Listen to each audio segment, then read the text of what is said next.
Bueno, ya estamos de vuelta en el estudio para continuar con nuestro programa. Queremos evidentemente estar informándolos y acaba de salir ya el TEN Tarker hacia el sur de nuestro país, Marito. Correcto, va a combatir las llamas. Bueno, la información trascendía que partiría justamente por la zona más afectada, una de las zonas más afectadas, que es la región del Biobío, y obviamente a los otros sectores que en este momento lo están necesitando.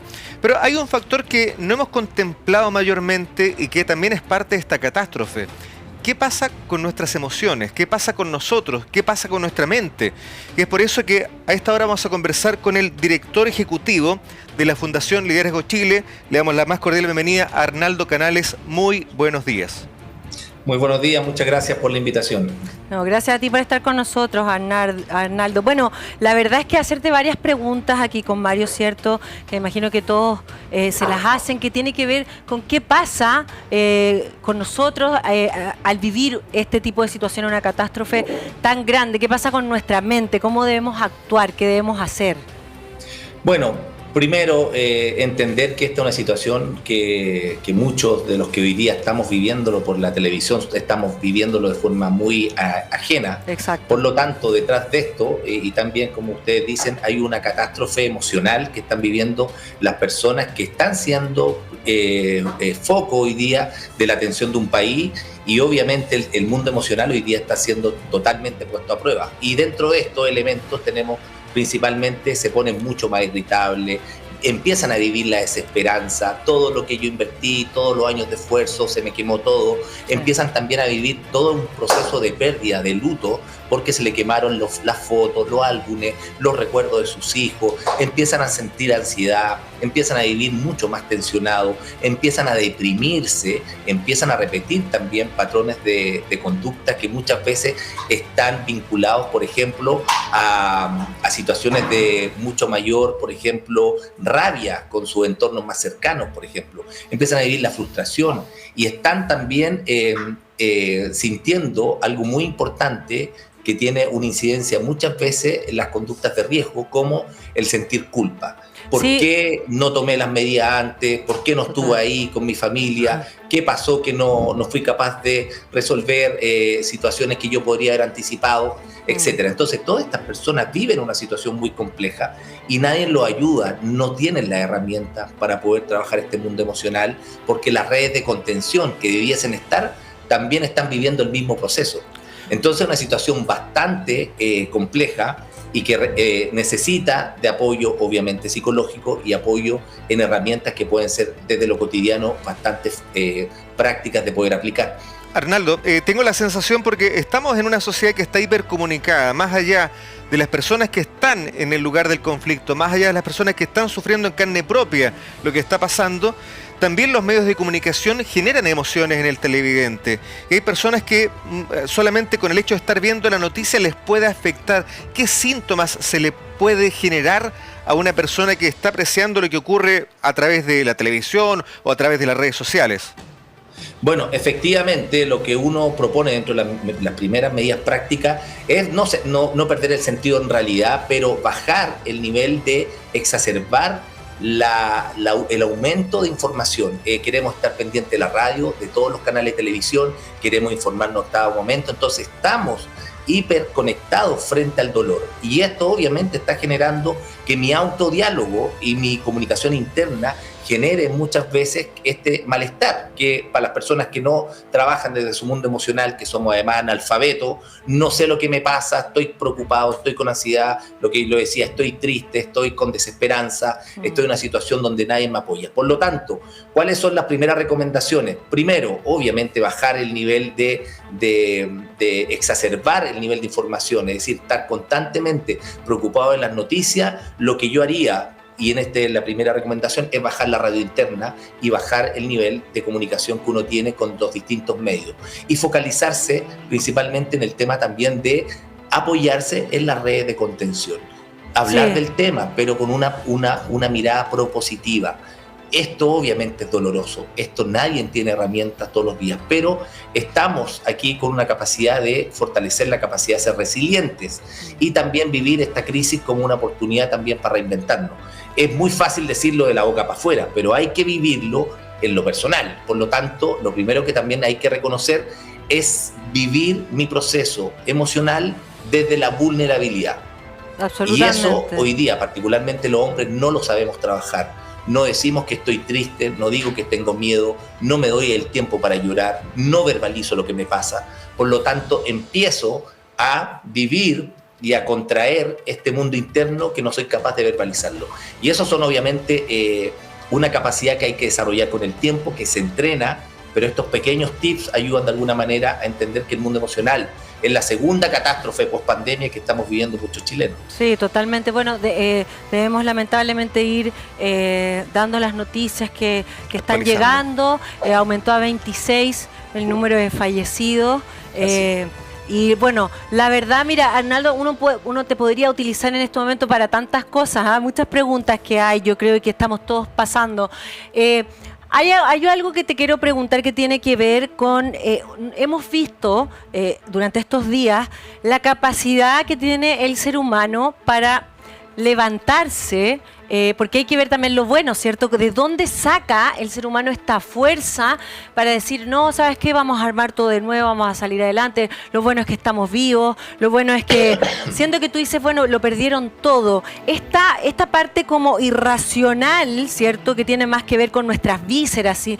Como estamos acostumbrados de la antigüedad, que era la sobrevivencia, nada más que eso, ¿cierto? Entonces, ¿cómo se camina desde vivir un impacto en el que estuviste totalmente expuesto y en el que sacaste fuerzas que incluso tú ni te conocías a ti mismo que existían, esta capacidad que tiene el ser humano a veces de resistir altas temperaturas, de levantar muros, ¿cierto? Como que son superhéroes en algún momento, y después bajar y empezar a enfrentar la realidad que se enfrentan de cara al piso, digamos, como una cosa que ya pasan de esa emoción, de esa sensación de la adrenalina y todo lo que te genera tu cuerpo, y después bajar a la parte real. Ese proceso, ¿cuál es la indicación para ese tipo, para las personas que están viviendo eso? O cómo entender lo que ellas también entiendan, lo que vivieron y lo que les va a tocar vivir, como que en ese sentido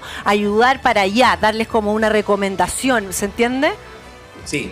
Mira, Carla, hay algo que para mí es súper importante y que creo que es el corazón de cómo yo soy capaz de ser resiliente en una situación tan grave como esta. Marian Rojas, que es una psiquiatra española, menciona que la actitud es una de las principales componentes de cómo yo trabajo, obviamente, en situaciones adversas. Sí. Pero dice, ¿cómo yo trabajo mi actitud? ¿Cómo trabajo la capacidad de ser resiliente? Eso no es tan fácil, pero hay un elemento que es central, y aquí está la clave. El 90% de nuestras conversaciones son internas, es decir, yo hablo conmigo mismo, y el 10% lo verbalizo con otro. Lo que yo tengo que hacer es cómo me hablo, qué me estoy diciendo en este momento de pesar, de donde me siento confrontado con un cóctel de emociones, donde tengo que motivar a mi hijo, donde tengo que darle calma a mi señora, donde tengo que vivir cuidando el entorno más preciado que tengo, donde tengo que ver cómo me voy a proyectar en el corto plazo. El autodiálogo es relevante en esto. Por lo tanto, ¿cuál es mi recomendación? Cuidarlo, cómo me hablo, qué me digo. No castigarme frente a las situaciones que no dependen de mí. Sí. Esta culpa insana que yo mencionaba recién, ¿por qué no tomé las provisiones del caso? ¿Por qué no me fui antes? ¿Cómo no hice un cortafuegos un mes atrás? Claro. Todas estas cosas que empiezan a matarnos internamente tienen que ver con que hay factores que son externos, que no dependen de mí. Si no depende de mí, yo tengo que soltar, tengo que finalmente, como decimos, liberarme de esto, porque al final voy cargando una mochila emocional que muchas veces no soy capaz de sostener. Por lo tanto, para trabajar la resiliencia, para trabajar la actitud, tengo que tener un autodiálogo positivo, constantemente mirarme y observarme cómo me hablo. Lo otro importante, y lo decía Albert Einstein, que hay una frase y hay una reflexión que él menciona durante la Segunda Guerra Mundial, que dicen, y todos los que hemos vivido crisis, de alguna manera la hemos puesto a prueba. La crisis es una de las mejores oportunidades para desarrollar la inventiva. En la crisis aparecen las oportunidades. Finalmente, la única crisis amenazadora que tenemos en nuestra vida es la incapacidad de querer afrontar las pruebas que nos pone la vida. Por muy catastrófico que sea, cuando yo tengo un porqué, como decía Víctor Frank en el libro El hombre en busca de sentido, puedo lograr salir fortalecido. Nos pasó con el tsunami, nos pasó con los terremotos. Chile está constantemente trabajando en la resiliencia como país. Y obviamente yo he visto muchas personas cuando los llaman por teléfono o le están preguntando en los medios de prensa, las personas al final agradecen estar vivos. El agradecimiento también es muy importante. Agradecer por las oportunidades que tengo hoy día de poder levantarme nuevo. Tú recién lo mencionaste, hay 26 personas fallecidas, hay más de 250 casas quemadas y esto sigue. Por lo tanto, es importante trabajar esta otra catástrofe y este otro incendio que tiene que ver con nuestro mundo interno. Estamos conversando hasta ahora con Arnaldo Canales, director ejecutivo de la Fundación Liderazgo Chile. Y hay un tema que me gustaría enfocarlo porque nosotros normalmente descuidamos nuestra estabilidad emocional. Y me gustó bastante cuando me llega el documento que elaboró tu fundación, donde hablan de esta catástrofe literalmente. Estamos muy poco educados en esa área. Para que la gente dimensione lo importante que es, este estrés que estamos viviendo producto de los incendios, ¿nos puede generar inclusive un malestar físico? Bueno, de hecho, uno de los mayores neurocientíficos del mundo dice que siempre el cuerpo me habla de la emoción, obvio. Todo esto repercute en mi cuerpo, repercute en las crisis. Empiezo a tener, por ejemplo, problemas de apetito, empiezo a tener problemas de la vigilia, no empiezo a conciliar bien el sueño, empiezo a vivir mayor estrés, mayor ansiedad, mayor angustia. Si esto es permanente en el tiempo, se transforma en una enfermedad. Si yo no preocupo de tener tratamiento, obviamente necesito psicoterapia, necesito un psicólogo que me acompañe porque tengo este rumor interno, este miedo imaginario y empiezo a vivir obviamente en una situación donde constantemente me estoy poniendo a prueba. Y si se repite otro incendio, me voy a tener que ir de ciudad, ¿qué voy a hacer? Este tema va a seguir. Claramente los problemas de salud mental que hoy día tiene Chile nacen de una carencia en formación socioemocional. La ansiedad, la depresión y el estrés está vinculado a más del 60% de las licencias médicas, por ejemplo, que hay en Chile. Por lo tanto, lo que tú dices es tremendo, es decir, cómo repercute en mi cuerpo, claramente repercute en mi cuerpo. Lo que pasa es que nosotros no estamos entrenados, nadie nos enseñó ni desde en el colegio ni desde chicos, primero, cómo reconocer mi mundo emocional, cómo validar mi mundo emocional, cómo legitimarlo, cómo aceptarlo. Hoy día muchos hombres que hoy día están llevando esta mochila de ir arriba del cerro, de hacer cortafuego, son hombres que crecieron castrados emocionalmente. No pueden llorar, no pueden estar tristes, no pueden sentir miedo. Por lo tanto, arrastran internamente un mundo de salud mental que finalmente, por alguna u otra razón, va a generar un efecto negativo en el corto plazo. Por eso es tan importante cuidar el mundo emocional de las personas. Arnaldo, mira, yo siento que es bien complejo en estos momentos poder transmitir, ¿cierto?, lo que estas personas están sintiendo y en algún punto también decirles, no, mira, el psicólogo, no sé qué, cuando son situaciones tan lejanas para ellos en este momento, ¿no? Ahora, ¿cómo? Porque creo que esto puede servir, digamos, ¿cómo uno ordena? Porque dice, bueno, perdí todo, ¿cierto? Tengo tantas cosas en mi cabeza, el ser humano en general está todo el tiempo pensando, ¿cierto? Lo que tú dices, que uno habla con uno mismo y en general la mayor parte de las penas que uno tiene son cosas que nunca van a pasar. Pero a partir de, saquemos toda esa ilustración, ¿cierto? Que es muy elevada y la debiésemos entender todos, pero la verdad es que estamos lejos de aquello. Pero en lo terrenal, en lo que se está viviendo hoy día, ¿cómo ellos dicen, bueno, ¿qué hago ahora? ¿Cómo ordeno mi situación de vida? ¿Qué es lo primero que debo hacer? Bueno, primero, darse el tiempo para vivir el luto. Digo, si yo me hago trampa, me hago zancadilla o no soy consciente de lo que estoy viviendo, finalmente esto se somatiza y termina afectándome en el futuro.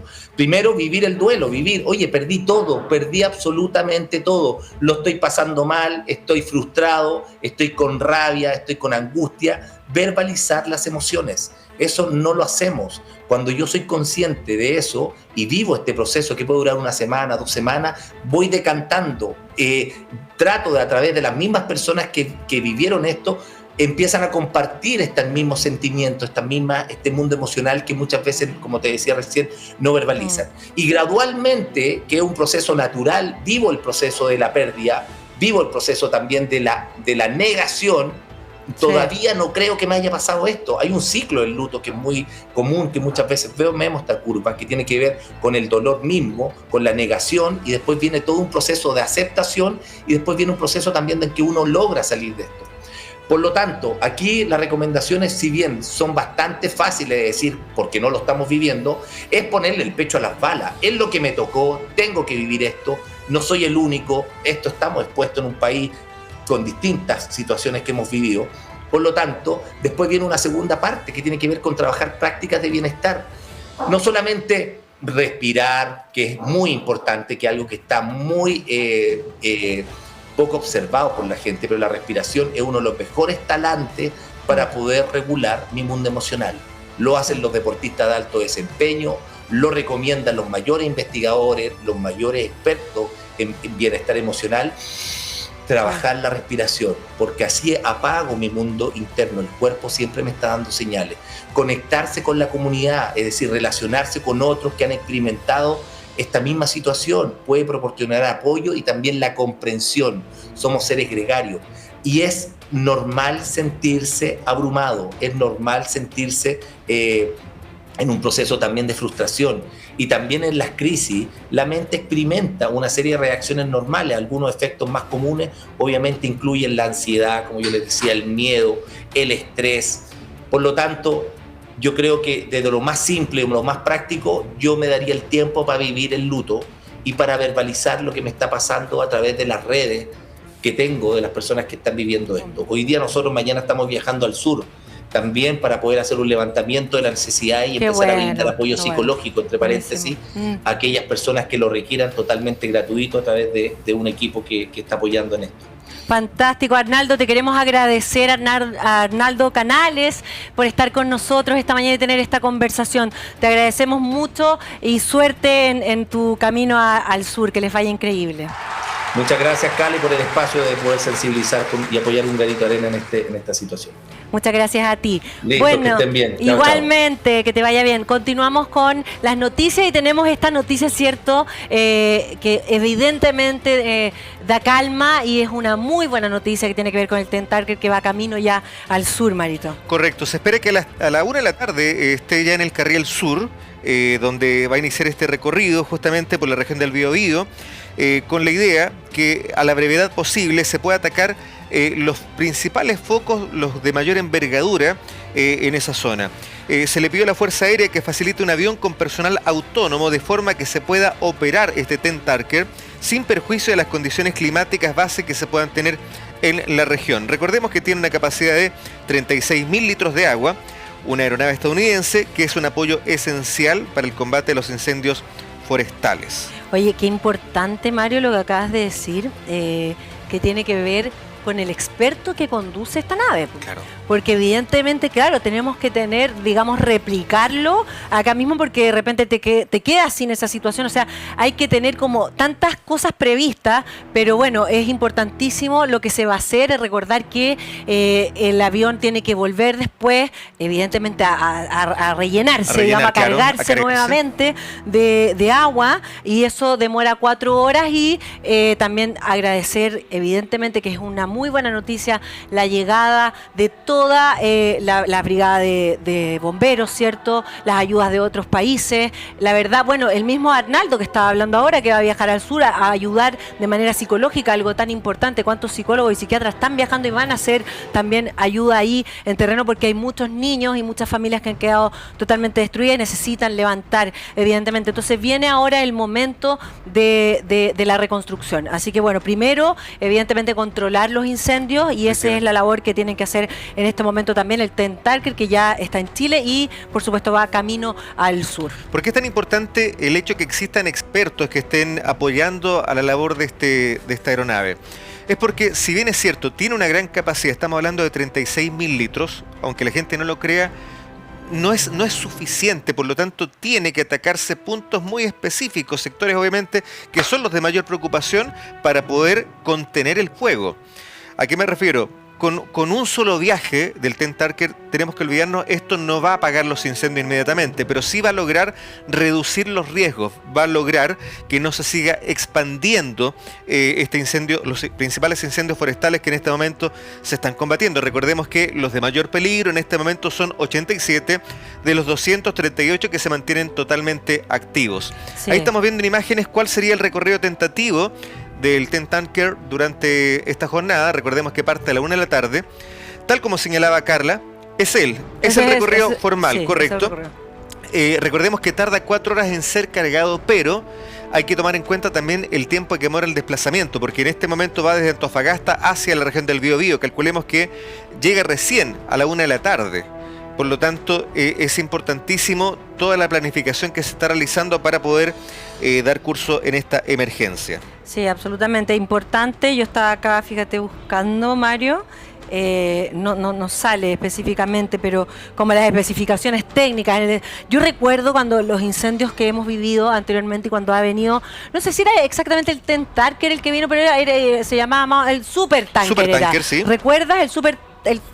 Sí, el Tentarker vino también, pero recuerdo muy bien el Supertanker y lo que provoca en la gente, porque hay un tema que muy bien también dicho, que es psicológico, que es cuando las personas, es como cuando ven a los bomberos, es como cuando la persona ve a carabineros, es como que hay una sensación de alivio porque viene la ayuda y de alguna manera, aunque quizás esto no es algo inmediato porque evidentemente no cubre la cantidad de kilómetros ciertos necesarios de para apagar un foco, evidentemente es un trabajo arduo y largo, pero sí se toma como una ayuda tremenda y tranquilizadora para la población en general. Así que vamos a ir evidentemente monitoreando y viendo el trabajo que va a hacer el Tentarker y evidentemente también es un alivio para las personas que están sufriendo esta tragedia. Tal como indica Carla, es un trabajo arduo y largo. Mucha gente compara este incendio con lo que vivimos el año 2017.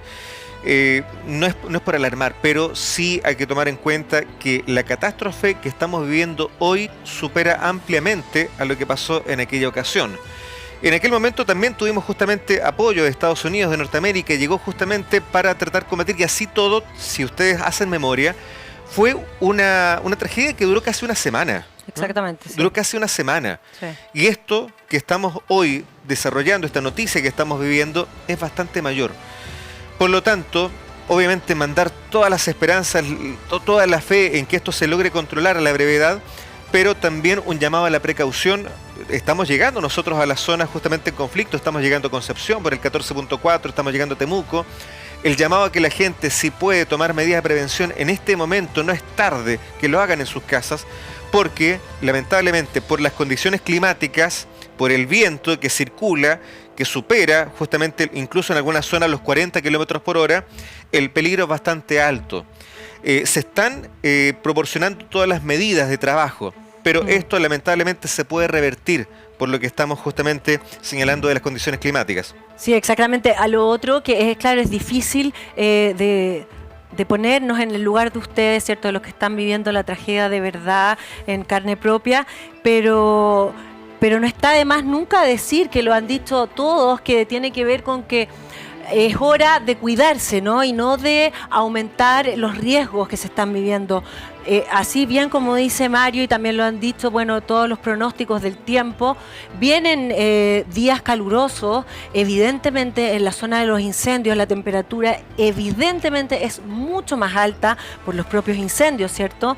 La visibilidad, y ya estamos muy claros que hay lugares donde lamentablemente no, o sea, si tú vas a buscar a otra persona, lo más probable es que corras un riesgo tú de vida y la otra persona, porque no tienen la expertise para poder ir en rescate de las otras personas, porque el fuego finalmente, lo que hemos podido ver, ¿cierto, Mario?, es que en algún momento te atrapa y tú te ves envuelto y no sabes por dónde salir, porque claro, no solamente el fuego, sino que también el humo, y por lo tanto ya creo que todas las imágenes que hemos podido ver nos enseñan y nos llevan a que hay que cuidarse, hay que estar alerta, hay que esperar y estar tranquilos y hacer todos los cortafuegos posibles, pero lo están haciendo también las personas que lo saben hacer.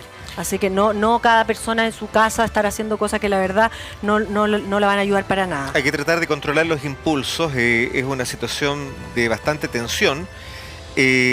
Vamos a seguir justamente entregando distintos consejos y recomendaciones para... Sí, así es, porque vamos a presentar, tenemos al contacto a un bombero, a Patricio Lara desde Valparaíso. Patricio, ¿cómo estás? Muchas gracias por conectarte con nosotros aquí en Emprendidos por las pantallas de TVEX.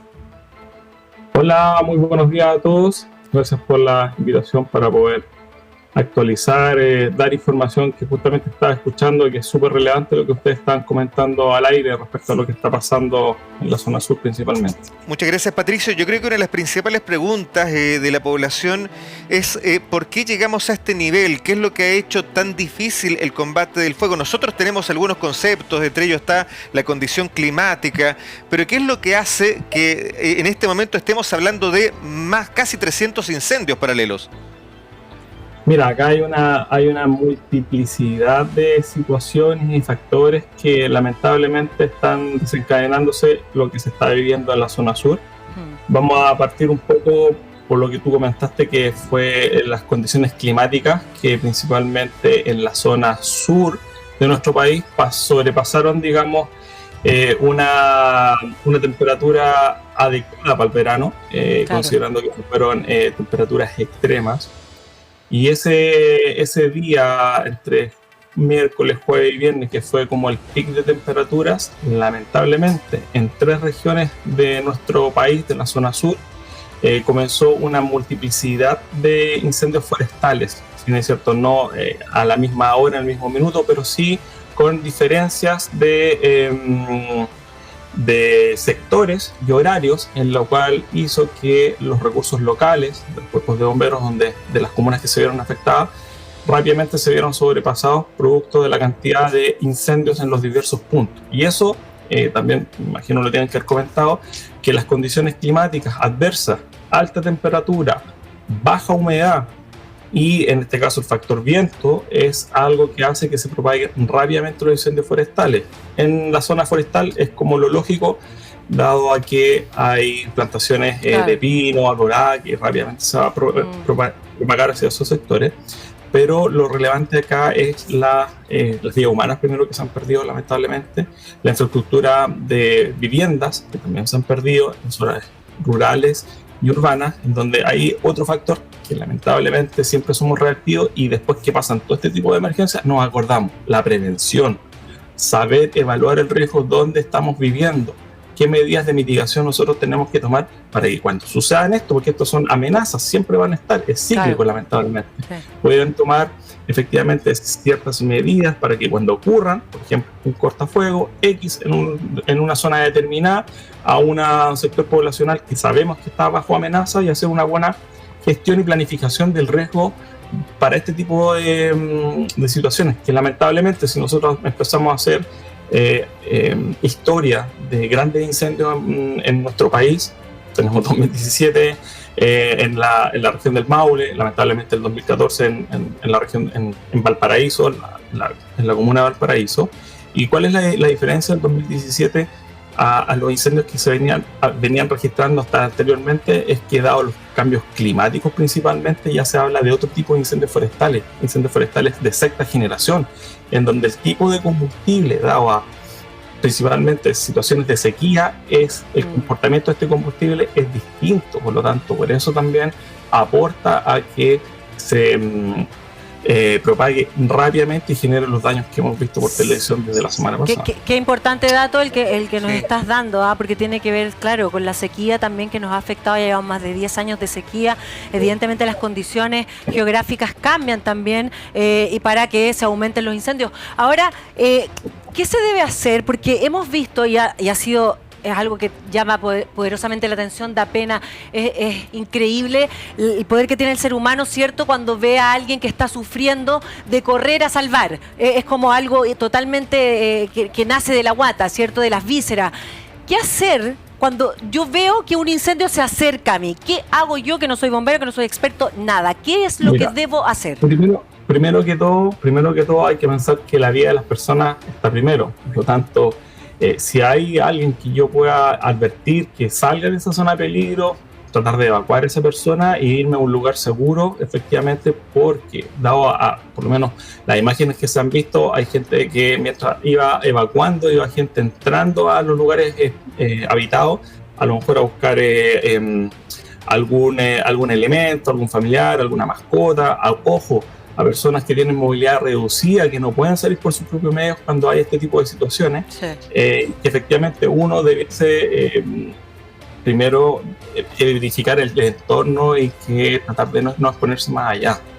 Eso es la primera medida en relación al tema del autocuidado. Obviamente, si yo puedo colaborar sin yo generarme un daño ni generar a la persona que voy a ayudar, chuta, espectacular, pero efectivamente en este tipo de situaciones la cosa es totalmente distinta dado a la magnitud de lo que hemos visto en las zonas donde la interfaz forestal ha estado cerca de los sectores urbanos poblacionales, o lamentablemente los sectores rurales, en donde dentro de un área determinada había una cierta cantidad de casas, accesos a ellas no muy adecuados justamente para que los recursos de bomberos o de CONAF pudiesen llegar a hacer a lo mejor una contención, salvar las casas que estaban en ese sector.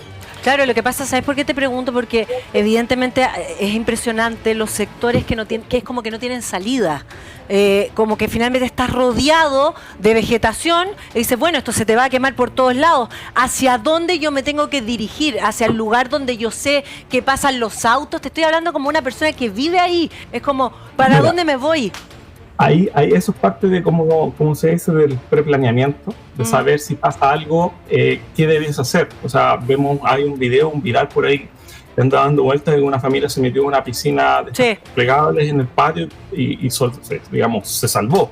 Pero efectivamente, si tú vives en una inmediación en donde sabes que la amenaza es tan alta, o sea, que vives en medio del bosque, debes tener, primero que todo, ciertos resguardos en tu vivienda, tener un perímetro en el cual no haya nada de combustible, tener claridad si es que llegase a haber un incendio forestal, por donde yo voy a poder evacuar. ¿Cuál es ese perímetro? ¿De cuánto es más o menos el perímetro que tú debes tener limpio? Mira, hay distintas recomendaciones, pero una recomendación como estándar en cuanto a tiempo de perímetro debiesen ser de 10 metros alrededor. Ya, si tú tienes tu cabaña en una zona forestal o rural, 10 metros libre de cualquier material combustible. Tenemos que pensar que los combustibles sólidos, que en este caso se entran en combustión, la vegetación, la materialidad de las casas, que son de combustible de material ligero, normalmente por temas de convección o radiación, que es la forma como se transmite el calor, de esa manera se empiezan a combustionar y a quemar.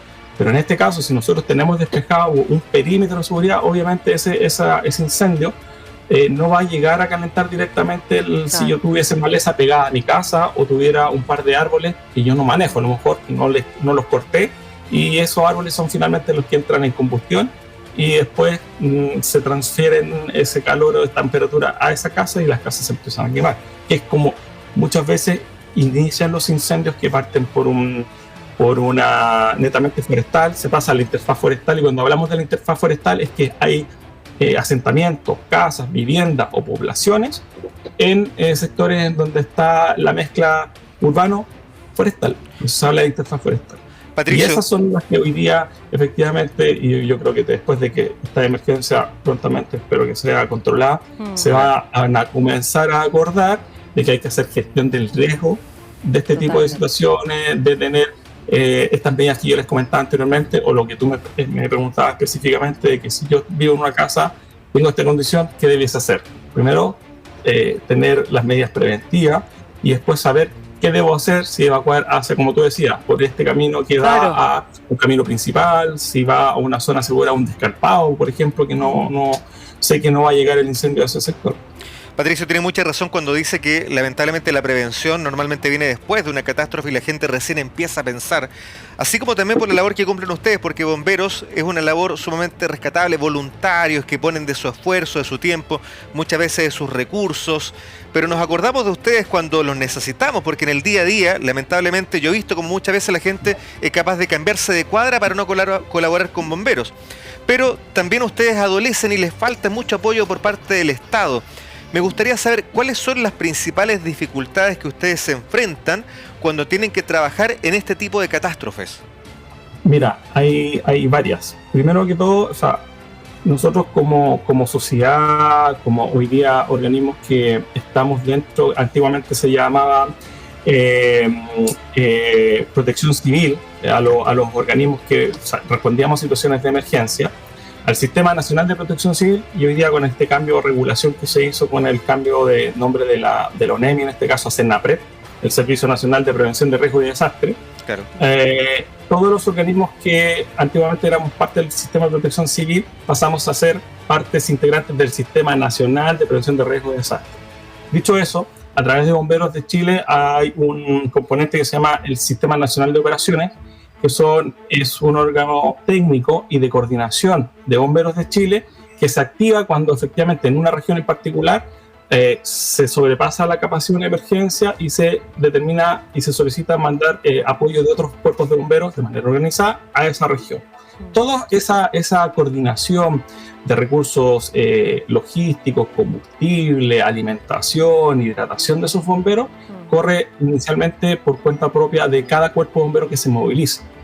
Entonces, allá hay un gasto que los bomberos normalmente en sus presupuestos no están. Tenemos que considerar que, si es cierto, recibimos financiamiento del Estado para nuestro funcionamiento, para nuestras inversiones, pero inicialmente ese dinero no está como presupuestado. Entonces, tenemos que gastar ese dinero para movilizarnos, aunque después se generan las fórmulas administrativas para generar la reposición de esos gastos, pero esos gastos muchas veces se demoran. Entonces, ahí ya tenemos una pequeña debilidad. Y la otra debilidad es que efectivamente bomberos estamos los 365 días del año, las 24 horas del día y los 7 días de la semana a disposición de quien lo requiera.